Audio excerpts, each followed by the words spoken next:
Support for this One Time in Kankakee comes from the Juneteenth Jamboree.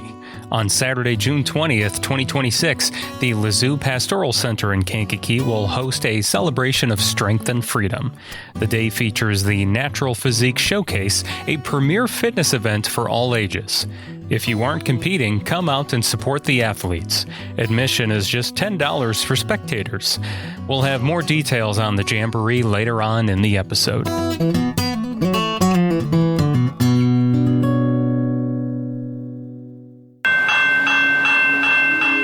This one time in Kankakee, I helped with a search and rescue in one of the most famous train wrecks in county history.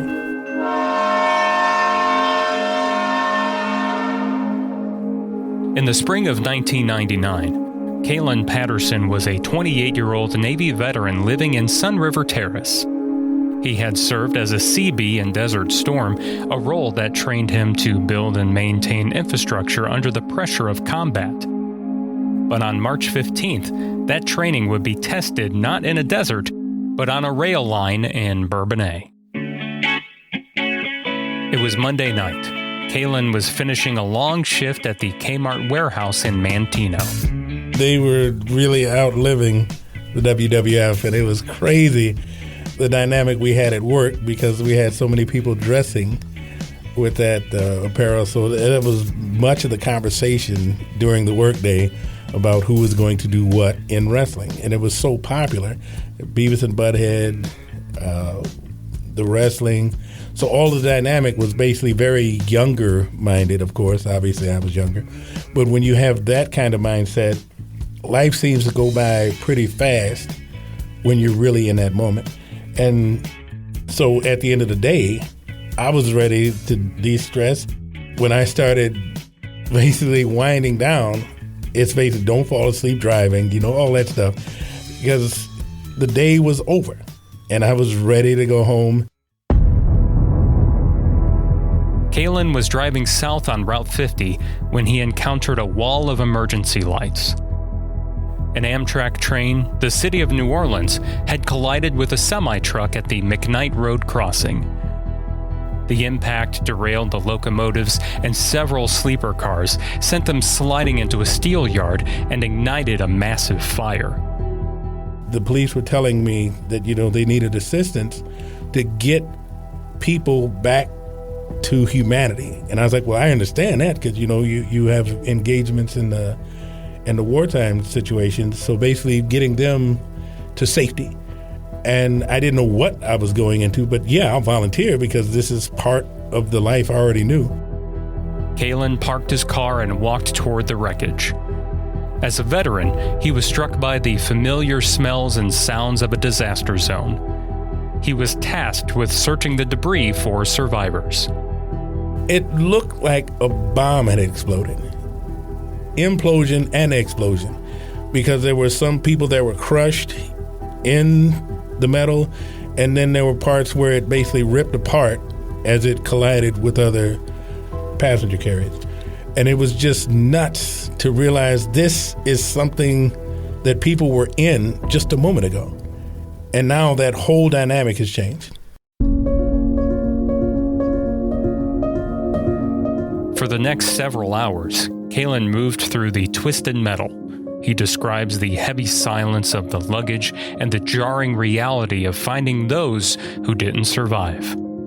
The luggage was the first thing I saw because I was like, where did it all come from? Because, reality isn't making sense because everything's everywhere and it's all at once.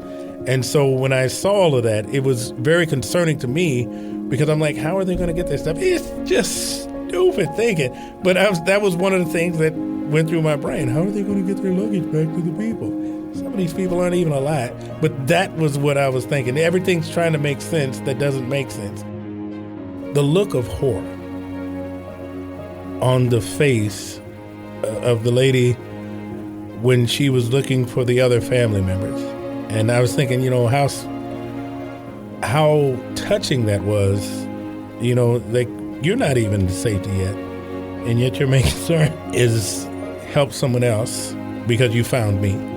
And basically looking past that, on her side, I was like, wow, that's that speaks well of her character, that she would even be that kind of engaging, where, get to someone else because you found me, so someone else is going to come after you and help me, so you keep on looking. And I was like, wow.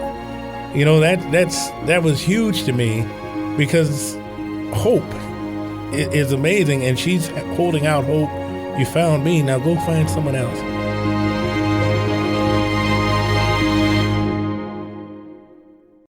This bonus episode of This One Time in Kankakee is made possible by the Juneteenth Jamboree. Join us June 20th at the Lazoo Pastoral Center, 389 St. Joseph Avenue in Kankakee, from 10 a.m. to 4 p.m. The highlight of the day is the Natural Physique Showcase, featuring male and female entries in masters and teenager categories. Registration is $50 for the initial category and $20 for additional ones. If you're coming to watch the competition and enjoy the celebration, there is a $10 admission fee.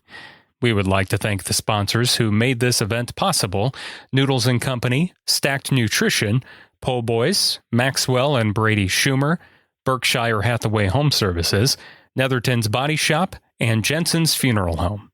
For more info, you can email Kaelin Patterson at gmail.com. Now back to Kaelin's story.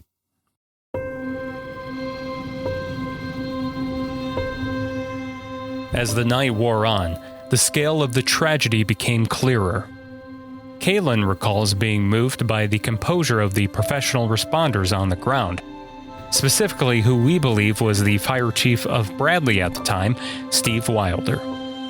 I gotta give props to my buddy Steve Wilder, because he was so amazing with how he was just so together. I was mentally falling apart, because all I could think about was, this is happening at home. It could be somebody I know. All these things running and rambling through my head. He might have been going through that same aspect of mindset, but he stayed so professional, it never showed.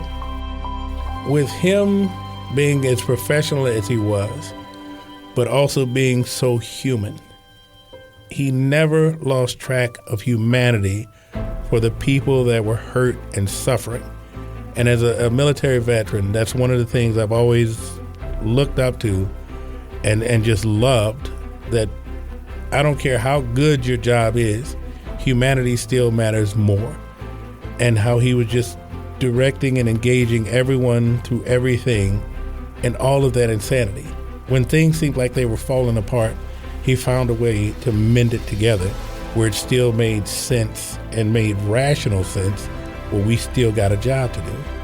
I mean, I felt like I was working under him. It was that crazy. And he was so good at it. And I was like, every time I see him, I think back to that moment, and it makes my heart smile, because lives were saved because he did his job.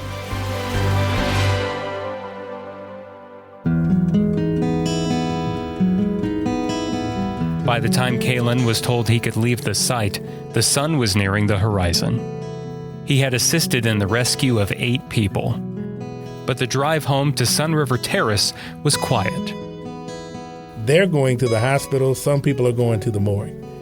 But you get to go home. And that was one of the craziest moments for me, that I'm going home.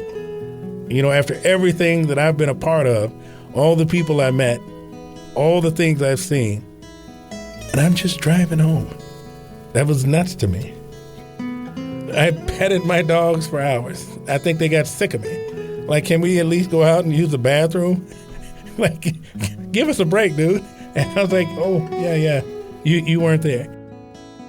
For the whole week afterward, people thought something was wrong with me if I was suicidal or something, because I was so affectionate, so hugging more. Everything meant more. There's a saying, there's got to be more than life.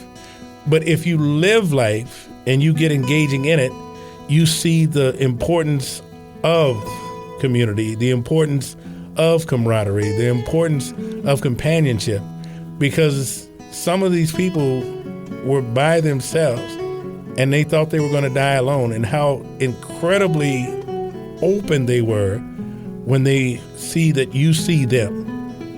When a human sees another human as a human, and I want you to live. That was just big to me. Like, it's hard to explain to people that haven't been in that situation that you matter. I'm a total stranger, and I'm telling you, your humanity matters to me, and I want you to live. It took 6 months before Kaelin could drive Route 50 or cross those tracks without hesitating. I want to give a big shout out to everybody that suffered through the ordeal of having to help so many hurt and harmed and still stayed professional enough to keep going. Because fight or flight is real, and it really wrecks a body's nervous system, a mindset, and everything else, and they just kept going. And when they saw the body parts and they saw the damage, and they still kept holding on to hope to where they wanted to find the next one. That takes a lot out of a mind, and it shows all the maturity that is in someone to keep going. Everybody that had to live afterwards, I'm glad they didn't have suicidal thoughts or wanting to harm themselves after everything was said and done. Because I noticed in the military, we had people that had survivor's guilt. And that was always something that was a big concern to me, is after everything's done, who lives after that? Because some people stay stuck in that minute, that mindset, and that moment. The 1999 Bourbonnais Amtrak crash remains a somber chapter in the history of Illinois and Kankakee County. 217 passengers, along with 11 crew members, were on board that night. 11 people died and 122 were injured. In 2004, John R. Stokes, the driver of the semi-truck that the train collided with, was sentenced to 2 years in prison and ordered to pay a $5,500 fine. The Illinois legislature even passed Stokes Law that requires circuit clerks to report all court supervisions for traffic violations to the Secretary of State. This was designed to ensure that habitual offenders could no longer hide their records by jumping from county to county. Records showed Stokes had at least 7 moving violations in the 6 years leading up to the crash. He also reportedly only had 3 to 5 hours of sleep in the 38 hours leading up to the crash. In addition to the criminal charges against Stokes, several civil lawsuits were filed against him and the trucking company he worked for as well.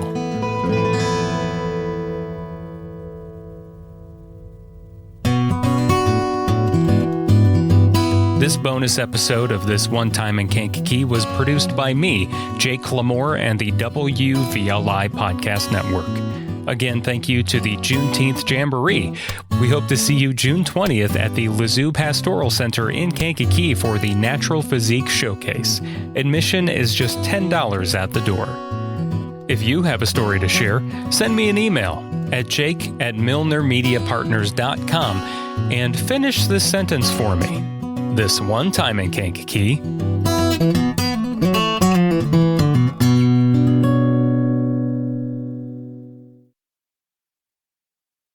Listen to all of today's local news in one place.